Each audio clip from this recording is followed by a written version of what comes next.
What's up, guys? DB here, Fallen Heroes Tattoo. Um, we were doing our quarantine stuff most of the day. I'm still pretty much in my jammies and whatnot. We've been drawing and watching Tiger King, I think, like everybody else. And then we had to go out and get some stuff done.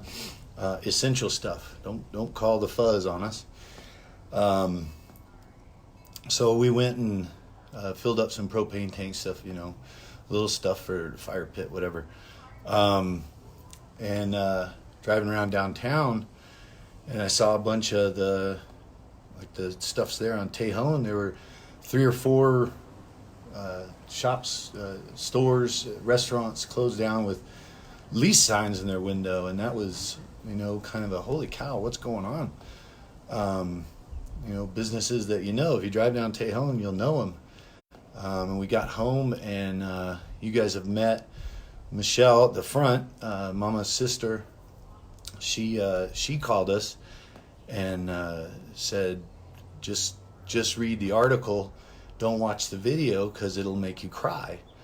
We'll share the video, and I'd offer the same warning for anybody that was born and raised right here in Colorado Springs.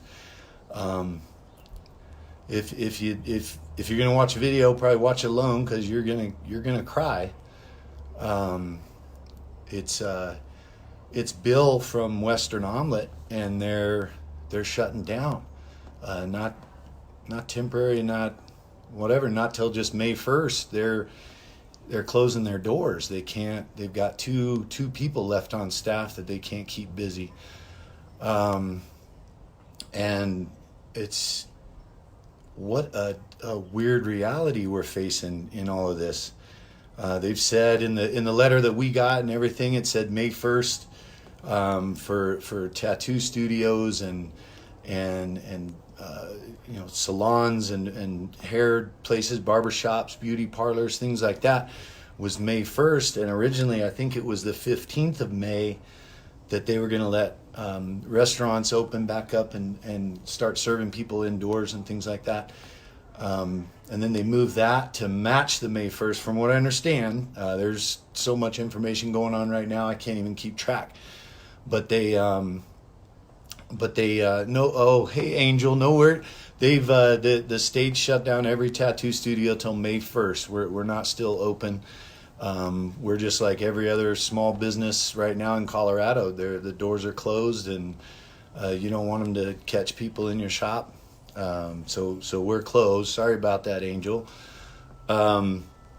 Anyways, they moved the restaurants up to that same date, I believe, May 1st, and Bill put out that video I'll share it here when we're done, but as of, I think he said Sunday, they're shutting the doors. They're closing it completely down. That's a restaurant that's been, hell, we were looking at when these guys, they're going to build that apartment next to us in the little parking lot.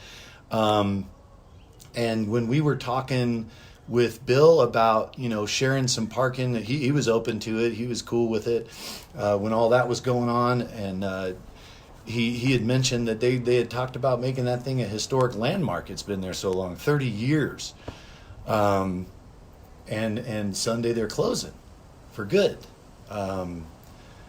So it's hitting hard. It's hitting everybody really hard.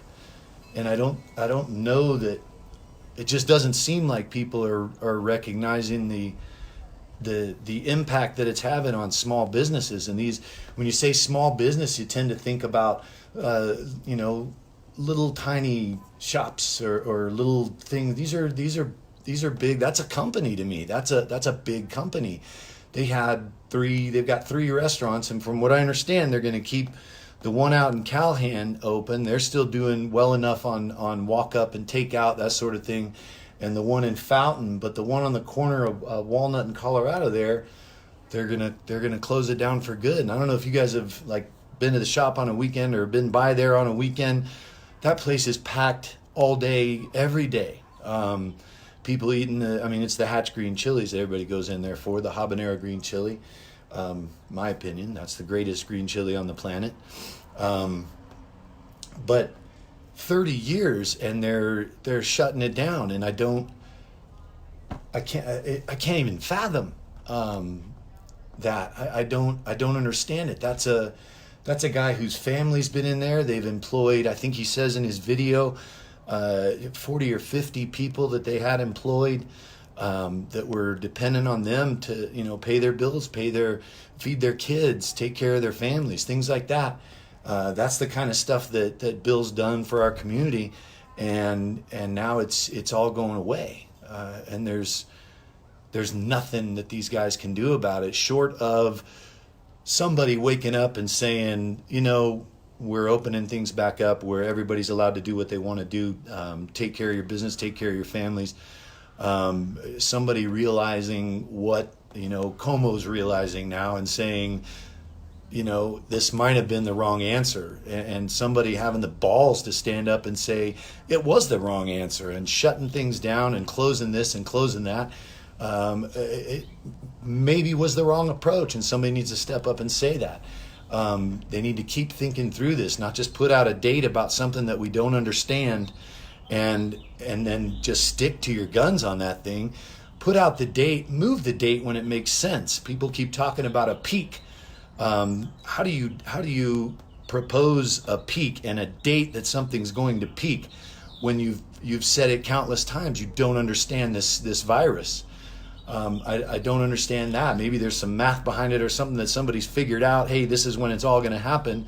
But now you've got China and Italy reducing the numbers of people that were impacted by COVID, and we're still not backing up our stance. And guys, it's costing us a community. The cost of this solution is a community.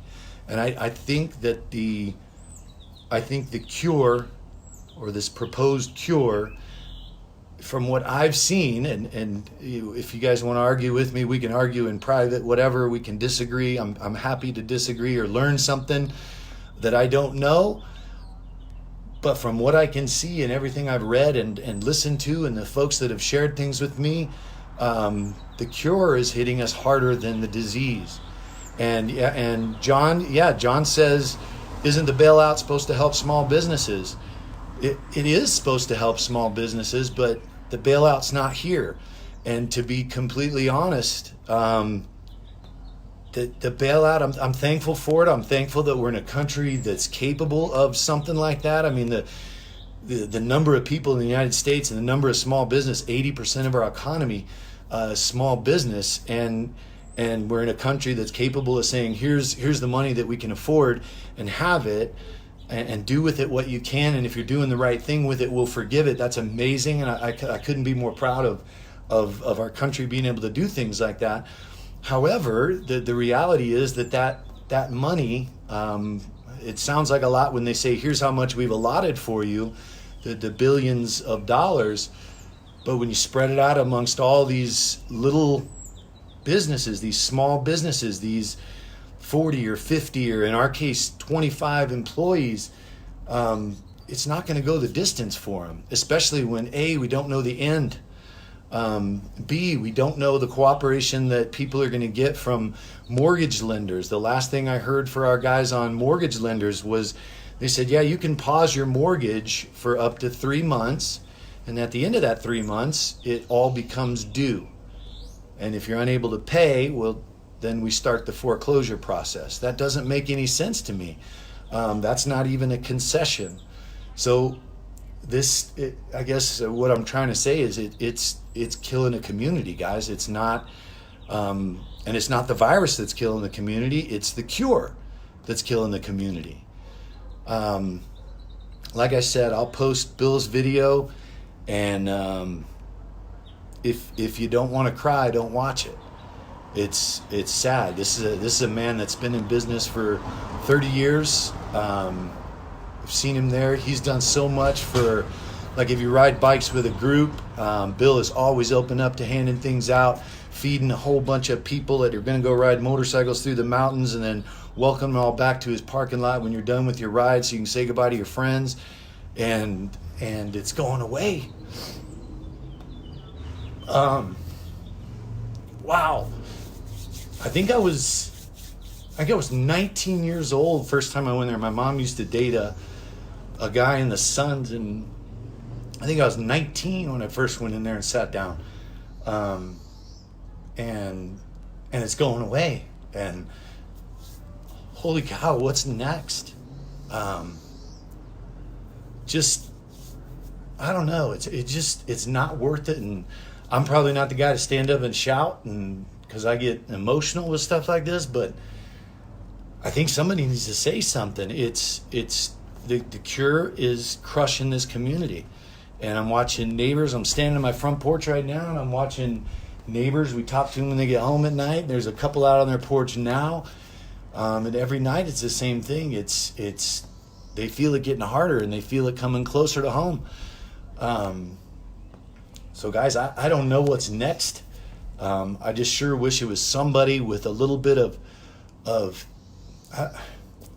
to say common sense sounds like an insult, but that's really the only word that comes to mind. I wish somebody with some common sense would step up and say, look, we have to get back to work. We have to do what we've always done. We've always worked. We've always pushed through these things. We came through what was the H1N1 and the SARS and the this and that and all these other end of days type things, and we pushed through them. They didn't, and there were other countries struggling. There were other countries suffering.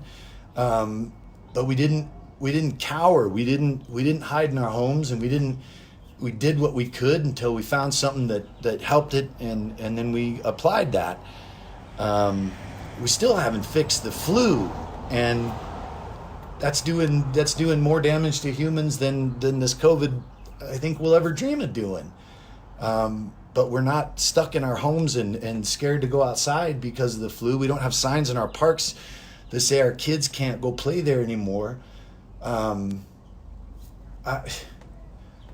don't know. It's like you want to jump up and down and scream and fight, but who do you scream and fight with? We tried to do an injunction on the removal of our right to keep our business open during this, and you can't even do that because the same people that made this law, and it's law. This whole being outside and being at your place of business it's law that you can't. But the same people that introduced that law are closed because of COVID. You can't file anything except the bailout stuff. That's what you can get done.